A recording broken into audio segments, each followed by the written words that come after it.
Hello बच्चों, let's read the question.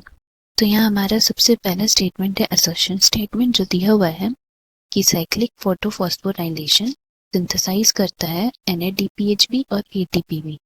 And इसका reason दिया हुआ है कि साइक्लिक फोटोफॉस्फोराइलेशन इन्वॉल्व करता है फोटोसिस्टम 1 को, जिसके लिए ऑप्शन ए है assertion and reason are true and reason is correct explanation of assertion. Option B है both assertion and reason are true but reason is not the correct explanation of assertion. Option C है assertion is true but reason is false and option D is assertion is false but reason is true.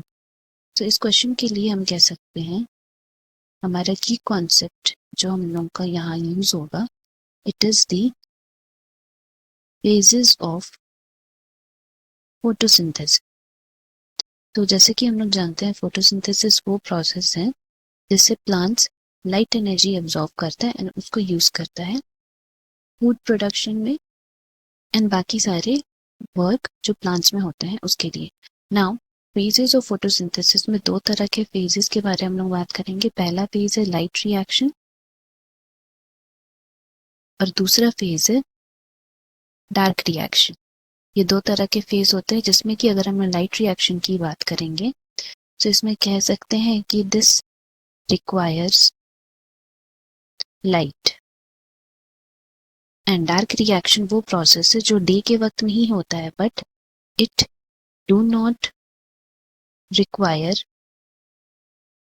Light. ये बिना light के भी ये सारे reactions हो सकते हैं। तो अभी हम लोग करेंटली बात करेंगे लाइट रिएक्शन के बारे में। सो लाइट रिएक्शन जो है उसको हम लोग फर्दर डिवाइड कर सकते हैं टू पार्ट्स में, दैट इज साइक्लिक फोटोफॉस्फोराइलेशन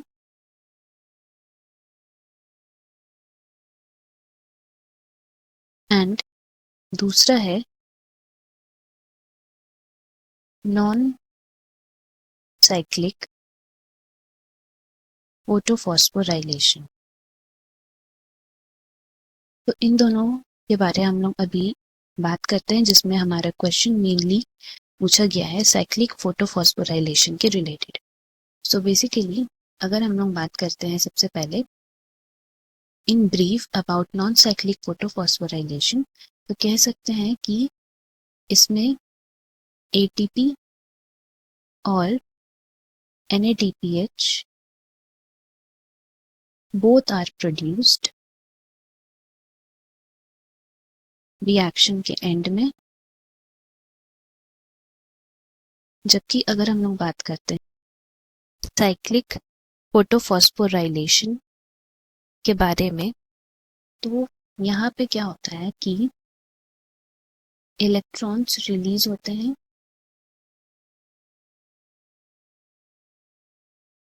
और वो कहाँ जाते हैं, they are released from photosystem 700 and वापस उन्हीं के पास आ जाते हैं, जिसके वजह से यहाँ पे ऑक्सीजन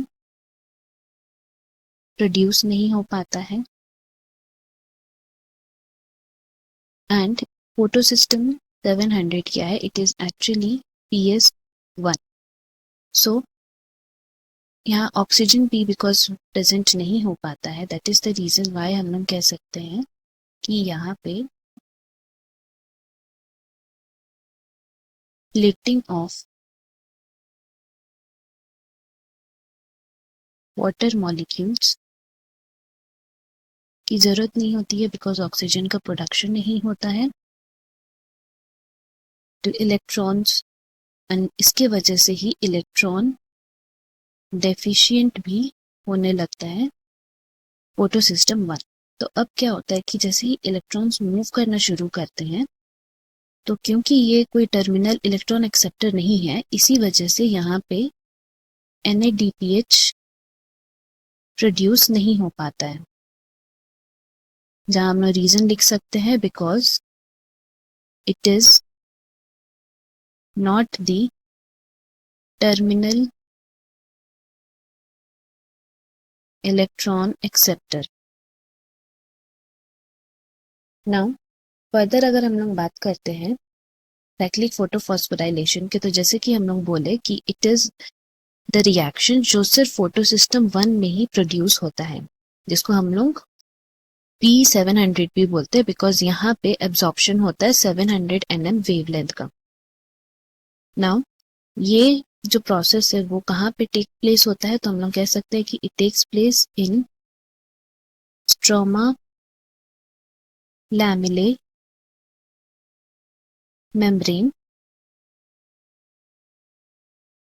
में प्रोड्यूस होता है।